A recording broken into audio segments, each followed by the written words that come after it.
Doctrina Secreta, tomo 4, sección 5. ¿Es el pleroma cubil de Satán? El asunto no está aún agotado y tiene que ser examinado bajo otros aspectos. Que la grandiosa descripción de Milton de la batalla de 3 días entre los ángeles de luz y los de las tinieblas justifique la sospecha de que haya tenido conocimiento de la tradición oriental correspondiente es lo que no es posible asegurar. Sin embargo, si él mismo no estuvo en relación con algún místico, entonces debió de haber sido por medio de alguien que tuviera acceso a las obras secretas del Vaticano. Entre estas hay una tradición referente a los, entre comillas, Beni Shamash, fin de comillas, los, entre comillas, hijos del sol, que se relaciona con la alegoría oriental y da detalles mucho más minuciosos en su triple versión que los que pueden obtenerse ya sea del libro de Enoc o del mucho más reciente Apocalipsis de San Juan, con referencia al, entre comillas, antiguo dragón, y sus diversos matadores como se ha demostrado antes. Es inexplicable que aún hoy haya escritores pertenecientes a sociedades místicas que continúen todavía en sus dudas preconcebidas acerca de la, entre comillas, supuesta antigüedad del libro de Enoc. Así, al paso que el autor de Sacred Mysteries Among the Mayas and Quiches se inclina a ver en Enoc un iniciado convertido al cristianismo, entre paréntesis signos de exclamación, nota al pie, página 16, fin de nota al pie, el compilador inglés de las obras de Eliphas Levi, The Mysteries of Magic, es también de opinión semejante. Dice él que fuera del Dr. Kennelly, ningún erudito moderno atribuye a esta obra, entre corchetes el libro de Enoc, una antigüedad más remota que el siglo IV a.C. Nota al pie, Biographical and Critical Essay, página 38, fin de nota al pie. La erudición moderna se ha hecho culpable de errores aún peor que este. Parece que fue ayer cuando los más grandes críticos literarios de Europa negaron la autenticidad misma de esa obra, juntamente con los himnos de Orfeo, y hasta con el libro de Hermes o Tot, hasta que se encontraron versículos enteros de este último en monumentos egipcios y en tumbas de las primeras dinastías. En otra parte citamos la opinión del arzobispo Lawrence. El, entre comillas, antiguo dragón y Satán, que tanto solos como colectivamente se han convertido ahora en símbolos y término teológico de los, entre comillas, ángeles caídos, no se hallan así descritos ni en la Cabalá original, entre paréntesis el libro de los números caldeo, ni en la moderna, pues el más sabio, si no el más grande de los cabalistas modernos, a saber, Eliphas Levi, describe a Satán en los siguientes brillantes términos. Ese es el ángel que fue bastante orgulloso para creerse Dios, bastante valiente para comprar su independencia al precio del sufrimiento y de las torturas eternas, bastante hermoso para adorarse a sí mismo en plena luz divina, bastante fuerte para reinar todavía en las tinieblas en medio de agonías y para haberse construido un trono de su pira inextinguible. Es el Satán de Milton republicano y herético, el príncipe de la anarquía servido por una jerarquía de puros espíritus. Nota al pie, History de la Magi, páginas 16-17. Fin de nota al pie. Esta descripción, entre paréntesis, que tan ingeniosamente reconcilia el dogma teológico y la alegoría cabalística y que hasta llega a introducir un cumplimiento cortés en su fraseología, fin de paréntesis, es, si se lee en su verdadero espíritu, perfectamente exacta. Si, ciertamente, es este el más grande de los ideales, este símbolo, siempre vivo, entre paréntesis, más aún esta apoteosis, fin de paréntesis, del propio sacrificio por la independencia intelectual de la humanidad, está siempre activa energía protestando contra la inercia estática, es el principio cuya afirmación de sí se considera un crimen odioso al pensamiento y la luz del conocimiento, según dice Eliphas Levi con justicia e ironía sin igual. Este supuesto héroe de las eternidades tenebrosas, a quien calumniosamente se inculpa de fealdad, es adornado con cuernos y garras que se sentarían mucho mejor a su implacable verdugo. Nota al pie, y Biden Lock Sit. Fin de nota al pie. es el que fue finalmente transformado en una serpiente, el dragón rojo, pero Elifas Levi era todavía demasiado obediente a las autoridades católicas romanas y puede añadirse que demasiado jesuítico para confesar que este demonio era la humanidad y que nunca existió en la tierra fuera de esa humanidad. Nota al pie. ¿Qué demonio podría poseer más astucia, fuerza y crueldad que el asesino de Whitechapel, Jack el Destripador, de 1888, cuya fría perversidad y sed de sangre sin igual le indujo a asesinar y a mutilar a sangre fría a 7 infelices mujeres, por otra parte inocentes? No hay más que leer los diarios para ver en esos brutos borrachos apaleadores de esposas y de niños, maridos y padres, de los cuales un pequeño tanto por ciento es presentado a los tribunales, la completa personificación de los demonios del infierno cristiano. Fin de nota al pie. Es el que fue finalmente En este punto, la teología cristiana, aunque siguiendo servilmente los pasos del paganismo, no ha hecho más que confirmar, siendo fiel a su conducta tradicional, tenía que aislarse y que afirmar su autoridad. Por tanto, no podía hacer otra cosa mejor que convertir a cada deidad pagana en un demonio. Todo brillante dios sol de la antigüedad, deidad gloriosa durante el día y su propio contrario y adversario por la noche, llamado el dragón de la sabiduría, por suponerse que encerraba los gérmenes de la noche y del día, han sido ahora convertidos en la sombra antitética de Dios y se han transformado en Satán, por la sola autoridad sin fundamento del despótico dogma humano. Después de lo cual todos estos productores de luz y sombra, todos los dioses solares y lunares han sido maldecidos, y el Dios uno escogido entre los muchos, y Satán,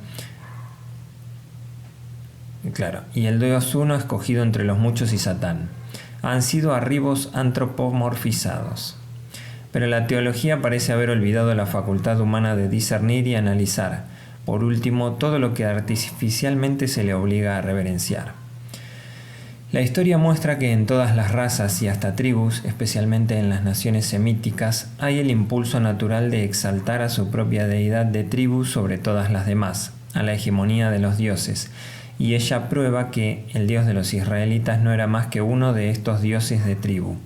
Aun cuando la Iglesia cristiana, siguiendo la orientación del pueblo, entre comillas, escogido, tiene a bien imponer la adoración de esa deidad particular y anatematizar a todas las demás. Ya fuese en su origen una confusión consciente o inconsciente, lo es de todos modos. Jehová ha sido siempre en la antigüedad solo un dios, entre comillas, entre otros dioses. Nota al pie, Salmo LXXX2, 1. Fin de nota al pie. El Señor se aparece a Abraham y al decir, entre comillas, yo soy el Dios Todopoderoso, fin de comillas, añade, sin embargo, entre comillas, yo estableceré mi alianza para ser un Dios para ti, entre paréntesis, Abraham, y para su semilla después de él. Nota al pie, Génesis 18,17. Fin de nota al pie. Pero no para los arios europeos. Pero luego vino la figura grandiosa e ideal de Jesús de Nazaret, que tenía que ser colocada sobre un fondo oscuro para ganar en brillantez por el contraste. Y uno más oscuro no podía la Iglesia inventar, faltándole la simbología del Antiguo Testamento, ignorando la verdadera connotación del nombre de Jehová, el nombre sustituto secreto rabínico del nombre inefable e impronunciable. La Iglesia confundió la sombra abstrutamente fabricada con la realidad, el símbolo generador antropomorfizado con la realidad una sin segundo, la causa de todo por siempre incognoscible. Como consecuencia lógica, la Iglesia tuvo que inventar para fines de dualidad un demonio antropomórfico, creado según ella enseña por Dios mismo. Satán se convierte ahora en el monstruo fabricado por el Jehová Frankenstein, maldición de su padre y espina clavada en el costado divino. Monstruo como ningún Frankenstein terrestre hubiera podido fabricar más ridículo. El autor de New Aspects of Life describe al Dios judío con gran exactitud desde el punto de vista cabalístico como el espíritu de la tierra que se reveló a los judíos como Jehová. Nota al pie, Obsid, página 209. Fin de nota al pie. Entre corchetes. Ese espíritu fue también quien después de la muerte de Jesús, fin de corchetes, toma su forma y lo personificó como el Cristo resucitado. Doctrina de Corintio y de varias sectas gnósticas con pequeñas variaciones, como puede verse, pero las explicaciones y deducciones del autor son notables. Nadie sabía, mejor que Moisés, ni tan bien como él, cuán grande era el poder de aquellos, en corchetes, dioses de Egipto, con cuyos sacerdotes había contenido los dioses de quienes se pretende que Jehová es el Dios, entre corchetes, solo por los judíos. El autor pregunta, ¿qué eran esos dioses, esos achar de quienes se pretende que Jehová, el achad, es el Dios, por dominarlos? A lo cual contesta nuestro ocultismo. Aquellos que la Iglesia llama ahora los ángeles caídos y colectivamente Satanás, el dragón, dominados, si hemos de aceptar su dictado por Miguel y su hueste, siendo este Miguel simplemente Jehová mismo, todo lo más uno de los espíritus subordinados. Por tanto, el autor tiene también razón cuando dice: los griegos creían en la existencia de demonios, pero los hebreos se les habían anticipado, pues sostenían que había una clase de espíritus personificadores, los cuales designaban como demonios, entre comillas, personificadores. Admitiendo con Jehová, que expresamente lo asegura, la existencia de otros dioses que eran personificaciones del Dios uno. ¿Eran estos dioses simplemente una clase más elevada de espíritus personificadores que habían adquirido y ejercido grandes poderes? ¿Y no es la personificación la clave del misterio del estado de espíritu? Pero una vez aceptado este punto de vista, ¿cómo podemos saber que Jehová no era un espíritu personificador, un espíritu que se llamaba a sí mismo Dios, y que de este modo se convirtió en la personificación del Dios desconocido e incognoscible? Más aún, ¿cómo podemos saber que el espíritu que así propio se denominaba Jehová, al arrogarse sus atributos, no motivó así su propia designación para ser considerado como el uno que en realidad es tan innombrable como el incognoscible? Nota al pie y vida en página 146. Fin de nota al pie. ¿Y cómo podemos saber? ¿Puede el autor añadir que Jehová no era muchos espíritus que personificaban aún a aquel, uno al parecer Yod o Yod-He? Pero si la Iglesia cristiana fue la primera en hacer un dogma de la existencia de Satán, fue porque, según se demuestra en Isis sin velo, el demonio y el poderoso enemigo de Dios tenía que venir a ser la piedra angular y columna de la Iglesia, porque según observa con verdad un teósofo, M. Jules Baysac, en su Satan ou le Diable, cita en francés: Il fallait éviter de paraître autoriser le dog du double principe en faisant de ce Satan. Nota al pie. Después del panteísmo polimórfico de algunos gnósticos vino el dualismo exotérico de Manes, que fue acusado de personificar el mal y de hacer un dios del demonio, el rival de Dios mismo. No vemos que la Iglesia cristiana haya adelantado mucho sobre esa idea exotérica de los maniqueos, pues llama hasta hoy a su Dios, su Rey de Luz, y a Satán, Rey de las Tinieblas. Fin de nota al pie. En todo caso, la elección y la norma de conducta fueron desgraciadas. O bien la personificación del Dios inferior de Abraham y de Jacob debió haberse considerado completamente distinta del, entre comillas, Padre místico de Jesús, o los ángeles, entre comillas, caídos, no debieron haber sido calumniados con más ficciones. Todos los dioses de los gentiles están estrechamente relacionados con Jehová, los Elohim, pues todos ellos son una hueste, cuyas unidades solo difieren con el nombre en las enseñanzas esotéricas. Entre los ángeles, entre comillas, obedientes y los, entre comillas, caídos, no hay diferencia alguna, excepto en sus respectivas funciones, o más bien en la inercia de unos y la actividad de otros. Con los Dianchoans o Elohim, que fueron, entre comillas, encargados de crear, fin de comillas, esto es, de fabricar el mundo manifestado con material eterno. Los cabalistas dicen que el verdadero nombre de Satán es el de Jehová invertido, pues, entre comillas, Satán no es un dios negro, sino la negación de la deidad blanca, fin de comillas, o la luz de la verdad. Dios es la luz y Satán la oscuridad o sombra, necesaria para exornar aquella sin la cual la luz pura sería invisible e incomprensible. Nota al pie. Citamos con referencia a esto a Mr. S. Laing en su admirable obra Modern Science and Modern Thought, página 222.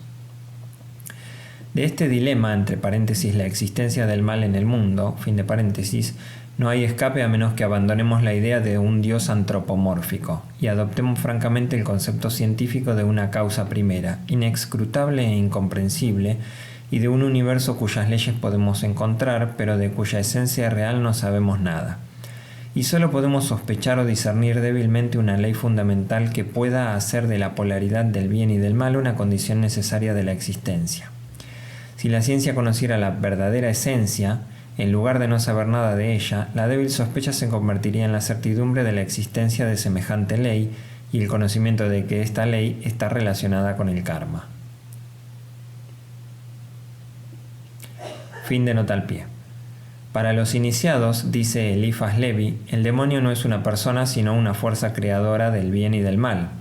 Los iniciados representan a esta fuerza que preside en la generación física, bajo la forma misteriosa del dios Pan o la naturaleza, y de aquí los cuernos y cascos de esta figura simbólica y mítica, así como el chivo cristiano del sábado de las brujas, entre comillas.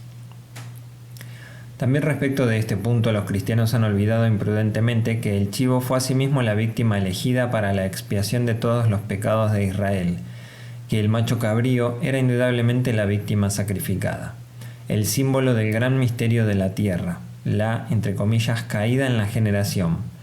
Solo que los judíos hace mucho tiempo que han olvidado el verdadero significado de su héroe ridículo, entre paréntesis, para los no iniciados, sacado del drama de la vida de los grandes misterios establecidos por ellos en el desierto, y los cristianos jamás lo han sabido.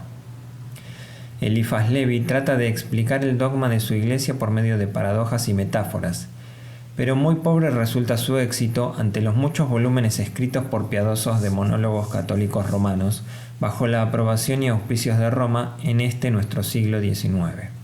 Para el verdadero católico romano, el demonio o Satán es una realidad. El drama desarrollado en la luz sideral, según el vidente de Patmos, que quizá deseaba hacer algo mejor que lo relatado en el libro de Enoch, es un hecho tan real e histórico como cualquier otro de las alegorías y sucesos simbólicos de la Biblia. Pero los iniciados dan una explicación que difiere de la de Eliphas Levi, cuyo genio y astuta inteligencia tenían que someterse a cierto convenio que a él le fue dictado por Roma. De esta suerte, los cabalistas verdaderos y, entre comillas, libres, admiten que para todos los fines de la ciencia y filosofía es bastante que el profano sepa que el gran agente mágico, entre paréntesis, llamado por los partidarios del Marqués de Saint-Martin los martinistas, la luz astral por los cabalistas y alquimistas de la Edad Media, la Virgen Sideral y el Mysterium Magnum, y por los ocultistas orientales el aéter, la reflexión de la calla, es lo que la Iglesia llama Lucifer. Para nadie es una novedad que los escolásticos latinos han conseguido transformar el alma universal y el pleroma, vehículo de la luz y receptáculo de todas las formas, fuerza esparcida en todo el universo, con sus efectos directos e indirectos, en Satán y sus obras.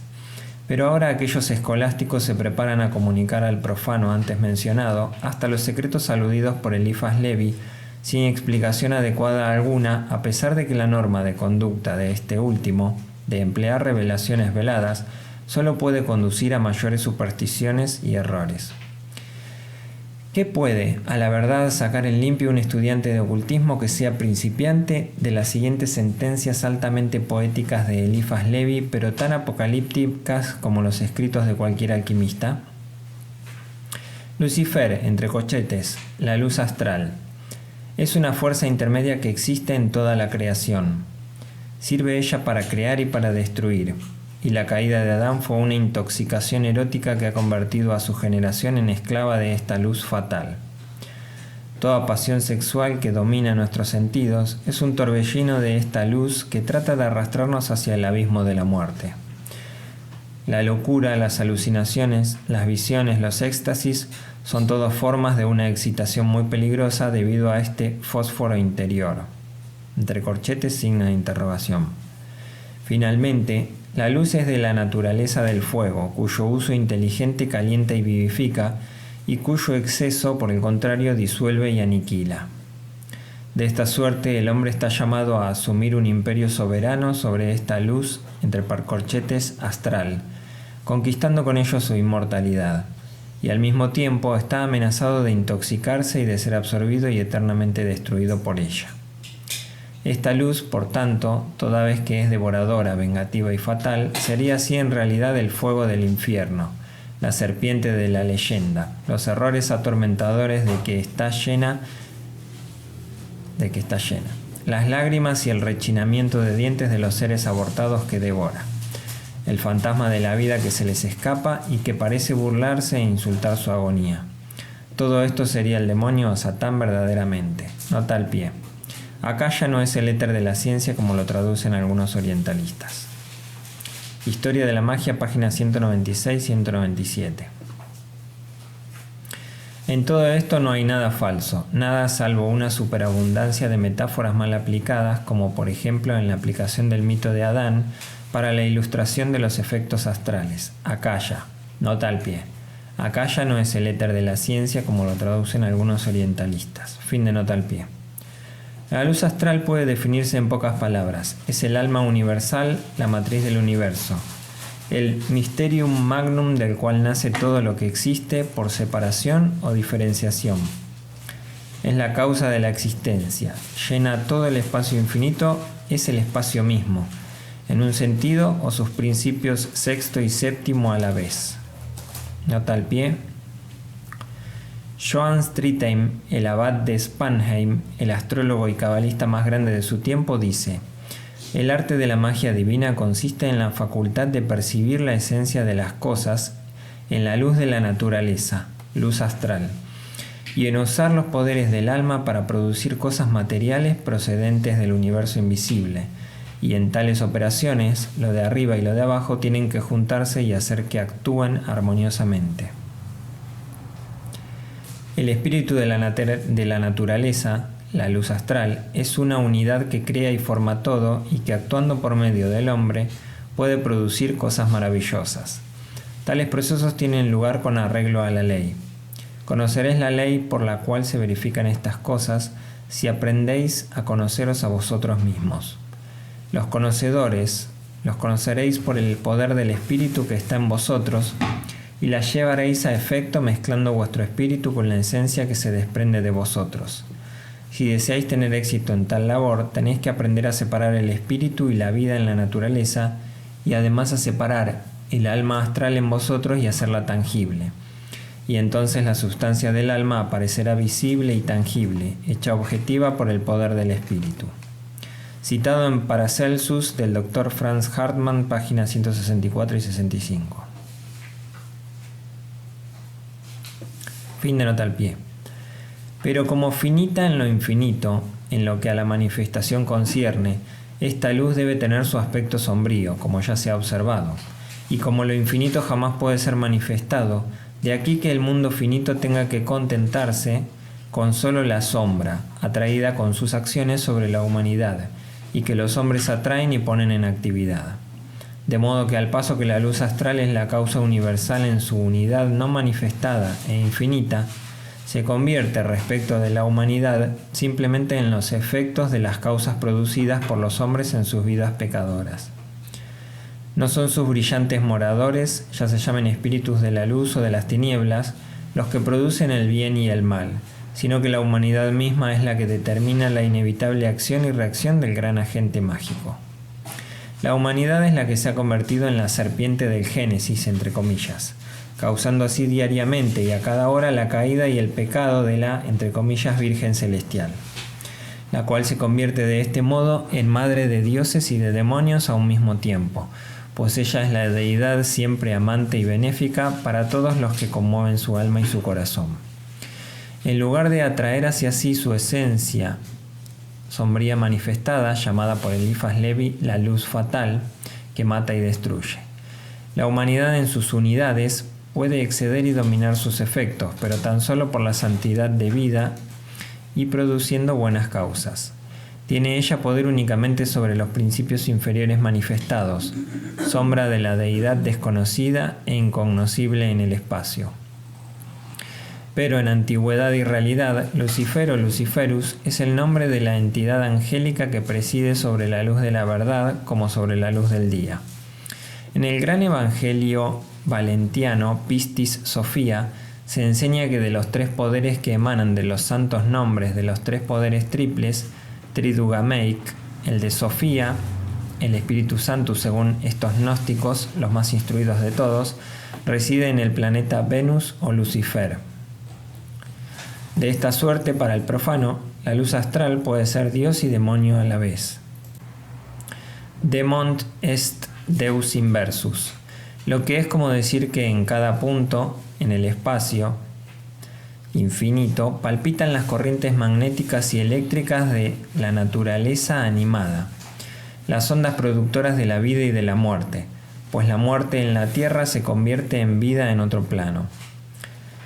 Lucifer es la luz divina y terrestre, el Espíritu Santo entre comillas y el Satán entre comillas de una pieza y al mismo tiempo el espacio visible verdaderamente lleno invisiblemente con el aliento diferenciado. Y la luz astral, los efectos manifestados de los dos que son uno, guiada y atraída por nosotros mismos, es el karma de la humanidad, entidad a la vez personal e impersonal. Personal porque es el nombre místico dado por Saint Martín a la hueste de creadores divinos, guías y regentes de este planeta. Impersonal como causa y efecto de la vida y muerte universales. La caída fue el resultado del conocimiento del hombre, pues sus ojos fueron abiertos. Verdaderamente le fue enseñada la sabiduría y el conocimiento oculto por el ángel caído, pues este último se ha convertido desde entonces en su manas, la mente y la propia conciencia. En cada uno de nosotros existe desde el principio de nuestra aparición en esta tierra el dorado hilo de la vida continua, periódicamente dividida en ciclos pasivos y activos de existencia sensible en esta tierra y suprasensible en el Devacham.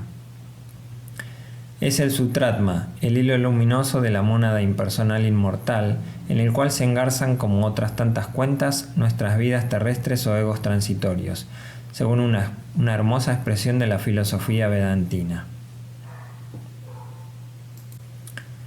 Y ahora queda probado que Satán o el dragón ígneo rojo, el señor del fósforo entre comillas, el azufre, fue un progreso teológico. Y Lucifer, o el portador de luz entre comillas, está en nosotros. Es nuestra mente, nuestro tentador y nuestro redentor. Nuestro libertador inteligente y salvador de la pura animalidad. Sin este principio, emanación de la esencia misma del principio puro divino, Mahat, la inteligencia, que irradia directamente de la mente divina, no seríamos seguramente más que animales. El primer hombre, Adán, solo fue hecho alma viviente, entre paréntesis Nepesh, fin de paréntesis. El último Adán fue hecho espíritu acelerador. Nota al pie. 1 Corintios 15, 45. El verdadero texto original de Corintios 1, 15, 44, traducido cabalística y esotéricamente, diría: se siembra el cuerpo de un alma, no cuerpo natural, prodúcese el cuerpo de un espíritu. San Pablo era un iniciado y sus palabras tienen un sentido completamente distinto cuando se leen esotéricamente. El cuerpo, entre comillas, es sembrado en la debilidad, pasividad, y se produce en el poder. Entre paréntesis B43, o en la espiritualidad y la inteligencia. Fin de nota al pie. Dice Pablo, refiriéndose a la construcción o creación del hombre: sin este espíritu acelerador, mente humana o alma, no habría diferencia entre el hombre y el bruto, como no la hay de hecho entre los animales respecto de sus acciones. El tigre y el asno, el milano y la paloma. Son tan inocentes y puros uno como otro por ser irresponsables. Cada uno sigue su instinto. El tigre y el milano matan con la misma indiferencia con que el asno come un cardo o la paloma picotea un grano de trigo. Si la caída tuviese la significación que le asigna la teología, Si esa caída ocurrió como resultado de un acto que la naturaleza nunca se propuso, un pecado, entonces, ¿cuál es el caso de los animales? Si se nos dice que procrean sus especies en consecuencia de aquel mismo pecado original, por el cual Dios maldijo a la tierra, y por tanto todo lo que en ella vive, presentaremos otra pregunta. La teología nos dice, y también la ciencia, que el animal apareció en la tierra mucho antes que el hombre, y preguntamos a la primera, ¿cómo fue que procrearon sus especies antes de que el fruto del árbol del conocimiento del bien y del mal hubiese sido cogido? Según se ha dicho ya, los cristianos, entre comillas, mucho menos inteligentes que el gran místico y libertador cuyo nombre tomaron, cuyas doctrinas no entendieron y desfiguraron y cuya memoria han ennegrecido con sus actos, tomaron al Jehová judío tal cual era, y por supuesto se esforzaron en vano en conciliar el evangelio de la luz y de la libertad con la deidad de las tinieblas y de la sumisión. Nota al pie. The War in Heaven, The Theosophist, 1881, páginas 24, 36, 67 y 69, por Godolphin Mitford. Más tarde, Misra Murad Ali Beg, nacido en la India, hijo de un misionero, G. Mitford, se convirtió al islamismo y murió maometano en 1884. Era un místico de lo más extraordinario, de gran instrucción y notable inteligencia, pero abandonó el sendero de la derecha y en consecuencia cayó bajo la retribución kármica. Como ha mostrado bien el autor del artículo citado, los partidarios de los vencidos, entre comillas Elohim, primeramente asesinados por los judíos victoriosos, los jehovitas, y perseguidos después por los cristianos y mahometanos victoriosos, continuaron, sin embargo. Algunas de estas sectas esparcidas han perdido hasta la tradición del verdadero fundamento de su creencia para adorar en el secreto y en el misterio el principio del fuego, de la luz y de la libertad. ¿Por qué invocan todavía los beduinos sabeos abiertamente monoteístas cuando moran en ciudades mahometanas en la soledad de la desierta noche a la hueste estrellada del cielo? ¿Por qué los Sheisis, los adoradores del demonio, adoran a Muluk Taos, el señor pavo real, emblema del orgullo y de la inteligencia de 100 ojos y también de la iniciación, que fue expulsado del cielo con Satán, según una antigua tradición oriental? ¿Por qué los golaitas y sus afines, las sectas mahometanas de la Mesopotamia iranea, creen en el Noor Ilan He, la luz de los Elohim transmitida en anastasis por medio de 100 jefes profetas? Es porque han continuado con ignorante superstición la religión tradicional de las deidades de la luz, a quienes derribó Yahvé, página 69. Mejor dicho, se dice que las derribó, pues al derribarlas se hubiera derribado él mismo. El Muluk Taos es Maluk, regente, como se indica en la nota. Es solamente una nueva forma de Moloch, Melenk, Malayak y Malachim, los mensajeros, ángeles, etc. Fin de nota al pie. Pero ya se ha probado suficientemente ahora que todos los Soi Disant, malos espíritus, a quien se atribuye haber combatido contra los dioses, son idénticos como personalidades, y que además todas las religiones antiguas enseñaron la misma doctrina, excepto la conclusión final, que difiere de la cristiana.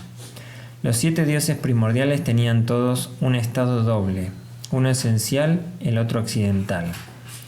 En su estado esencial todos eran los constructores o modeladores, los preservadores y regentes de este mundo.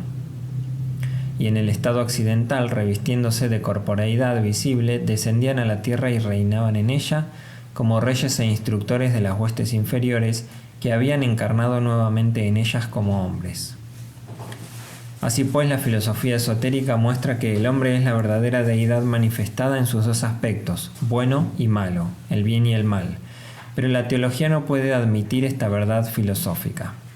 Enseñando como lo hace el dogma de los ángeles caídos en el sentido de la letra muerta, y habiendo convertido a Satán en la piedra angular del dogma de la redención, el hacer otra cosa sería un suicidio. Una vez que han mostrado a los ángeles rebeldes distintos de Dios y del Logos en sus personalidades, el admitir que la caída de los espíritus desobedientes significa sencillamente su caída en la generación y en la materia, equivaldría a decir que Satán y Dios son idénticos, pues dado que el Logos o Dios es el agregado de aquella hueste, en un tiempo divina acusada de haber caído, por modo natural se seguiría que el Logos y Satán son uno. Sin embargo, tal era la verdadera opinión filosófica en la antigüedad, de esta doctrina ahora desfigurada. El verbo o hijo era mostrado bajo un aspecto doble por los gnósticos paganos. Era de hecho una dualidad en completa unidad. De aquí las versiones nacionales interminables. Los griegos tenían a Júpiter, hijo de Cronos, el padre, que le precipita en las profundidades del cosmos.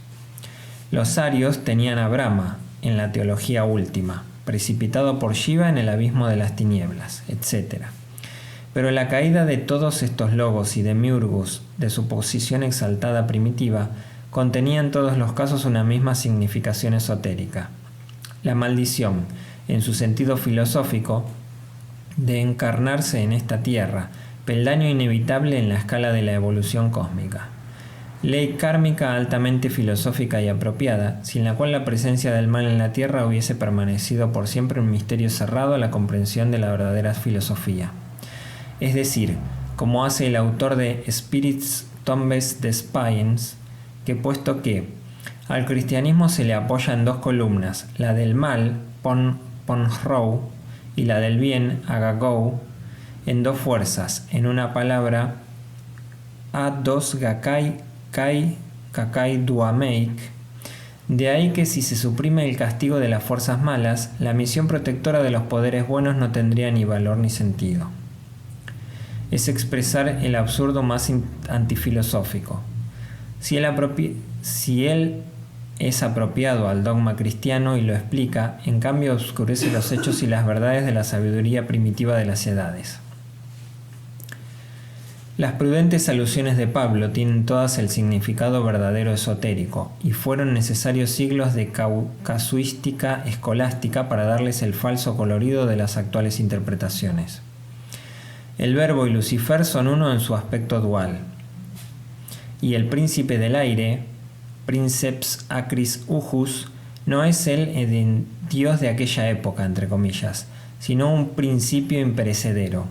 Cuando se dijo que este último estaba siempre dando vueltas alrededor del mundo, qui circumambulat terram, el gran apóstol se refería sencillamente a los ciclos incesantes de las encarnaciones humanas, en las cuales predominará el mal hasta el día en que la humanidad sea redimida por la verdadera iluminación divina que da la exacta percepción de las cosas.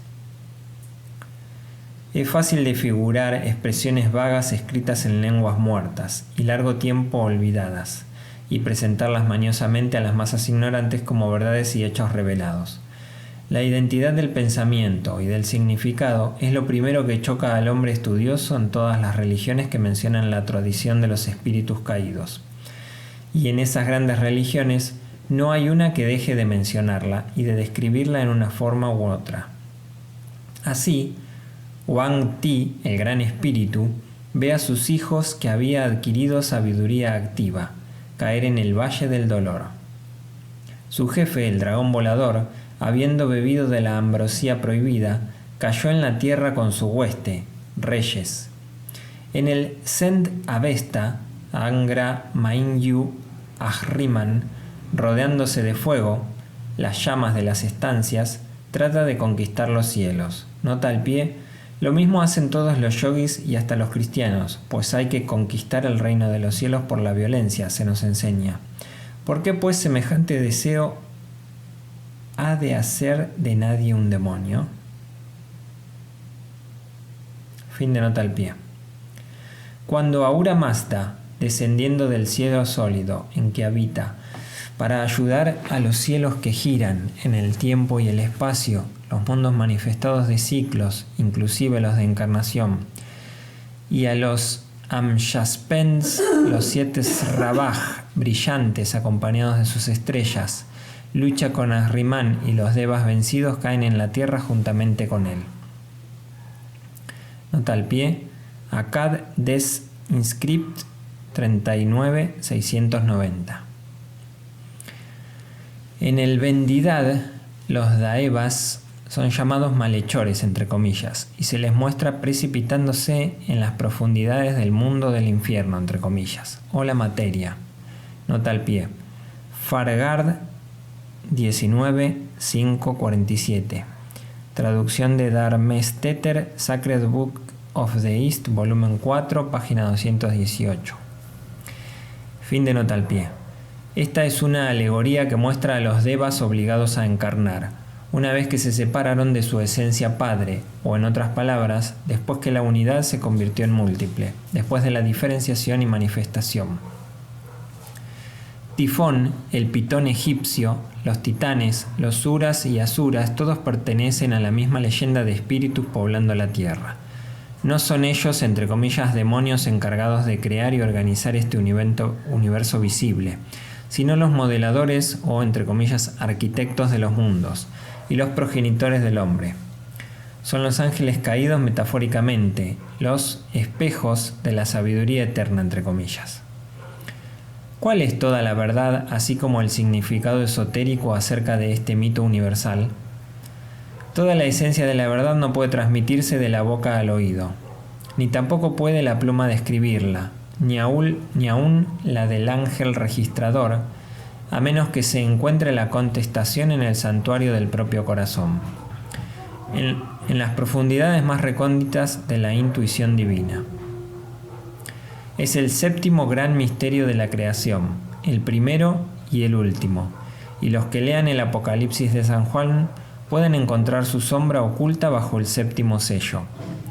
Puede ser representada solo en su forma aparente, objetiva, como el eterno enigma de la Esfinge. Si la Esfinge se arrojó al mar y pereció, no fue porque Edipo hubiese descifrado el secreto de las edades, sino porque, por antropomorfizar lo eternamente espiritual y subjetivo, había deshonrado la por siempre gran verdad.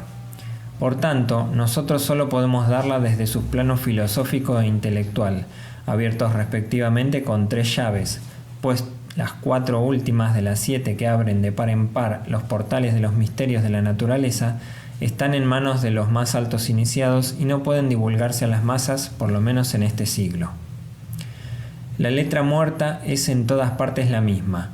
El dualismo de la región más deísta nació de la interpretación exotérica. El santo Airiamán, el dispensador de la felicidad, entre comillas, nota al pie, Vendidad Far 20, 5, 12, Od Sit, página 222, a quien se invoca en la oración llamada Airia Maisho, es el aspecto divino de Ahriman, el implacable, el Daeva de los Daevas. Nota al pie, Ibid Far 19, 5, 43, Ob Sit, página 218. Y Angra Mainyu es el aspecto material oscuro del primero. Guárdanos de nuestro enemigo, oh Mazda y Armaita Spenta. Nota al pie, del Vendidad Sadah, citado por Das Merteter, Obsit, página 223. Guárdanos de nuestro enemigo, oh Mazda y Armaita Spenta. Como oración e invocación tiene el mismo significado que no me hagas caer en la tentación, y la dirige el hombre al terrible espíritu de la dualidad en el hombre mismo. Pues Ahura Mazda es el hombre espiritual, divino y purificado, y Armaita Spenta es el espíritu de la tierra o materialidad. Es en un sentido lo mismo que Ahriman o Angra Mainyu. Toda la literatura magiana o más deísta, o lo que queda de ella, es mágica, oculta, y por tanto alegórica y simbólica hasta en su misterio de la ley. Nota al pie, véase el Gata en Vasna XL1b. Fin de nota al pie. Ahora bien, el Moved y el Parsi fijan su vista en el Varesma durante el sacrificio, el vástago divino del árbol de Hormuz, que fue transformado en un manojo de varillas metálicas, y se admiran de que ni el Ameya Spentas, ni el elevado y hermoso dorado Jaomas, ni siquiera su Bohu Manu, los buenos pensamientos, ni su Rata, la ofrenda del sacrificio, les ayuden mucho. Que mediten sobre, entre comillas, árbol de la sabiduría, y se asimilen por el estudio uno por uno sus frutos. El camino del árbol de la vida eterna, el blanco Ahoma, el Gaoquerena, va desde un extremo de la tierra al otro, y Ahoma está en el cielo así como en la tierra. Pero para ser otra vez su sacerdote y un sanador, entre comillas, el hombre tiene que sanarse a sí mismo, pues esto tiene que hacerse antes de que pueda curar a otros. Esto es una prueba más de que para poder tratar de los llamados mitos, entre comillas, por lo menos con alguna justicia, hay que examinarlos atentamente bajo todos sus aspectos. Verdaderamente cada una de las 7 claves tiene que aplicarse debidamente, sin mezclarla nunca con las otras, si se quiere descorrer el velo de todo el ciclo de misterios. En nuestros días de lúgubre materialismo, destructor de almas, los antiguos sacerdotes iniciados se han convertido, en opinión de nuestras sabias generaciones, en sinónimo de hábiles impostores que encienden el fuego de la superstición a fin de obtener un dominio más fácil sobre las mentes humanas. Esta es una calumnia sin fundamento, nacida del escepticismo y de pensamientos no caritativos. Nadie ha creído tanto como ellos en los dioses, o según podemos llamarlos, los poderes espirituales y ahora invisibles, o espíritus, los noumenos de los fenómenos, y creían simplemente porque sabían, y aun cuando después de ser iniciados en los misterios de la naturaleza, se veían obligados a ocultar sus conocimientos de los profanos, que hubieran seguramente abusado de ellos, semejante secreto era indudablemente menos peligroso que la conducta observada por sus usurpadores y sucesores. Los primeros solo enseñaban lo que sabían bien. Los últimos, al enseñar lo que no saben, han inventado como seguro refugio de su ignorancia una deidad celosa y cruel que prohíbe al hombre inquirir sus misterios bajo la pena de condenación. Y han hecho bien, porque sus misterios, cuando más, solo pueden indicarse a oyentes condescendientes y nunca describirse. Léase Gnostics and Their Remains, de King, y véase lo que era la primitiva Arca de la Alianza según el autor, el cual dice: hay una tradición rabínica de que los querubines colocados sobre ella estaban representados como macho y hembra, en el momento de la cópula, a fin de expresar la gran doctrina de la esencia de la forma y de la materia, los dos principios de todas las cosas. Cuando los caldeos penetraron violentamente en el santuario y contemplaron este sorprendente emblema, exclamaron con justicia: ¿Es este vuestro Dios, cuyo amor por la pureza tanto ponderáis? Nota al pie, Obsid, página 441. King piensa que esta tradición tiene demasiado sabor a filosofía alejandrina para merecer crédito alguno, de lo cual dudamos. La figura y forma de las alas de los dos querubines que se hallan a derecha y a izquierda del arca, alas que se juntan sobre el santuario de los santuarios, entre comillas, son un emblema completamente elocuente por sí, sin hablar del santo, entre comillas, Job dentro del arca. El misterio de Agatodaemon, cuya leyenda declara: yo soy Chnumis, sol del universo, 700, entre comillas, puede solo resolver el misterio de Jesús, el número de cuyo nombre es, entre comillas, 888. No es la llave de San Pedro o el dogma de la Iglesia, sino el nártex, entre paréntesis, la vara del candidato a la iniciación, la que tiene que arrancarse a la esfinge de las edades por tanto tiempo silenciosa. Mientras tanto, los auguros, que al encontrarse tienen que morderse los labios para no soltar la carcajada, puede que sean más numerosos en nuestra época que lo que fueron en los días de Sila. Fin de parte 5.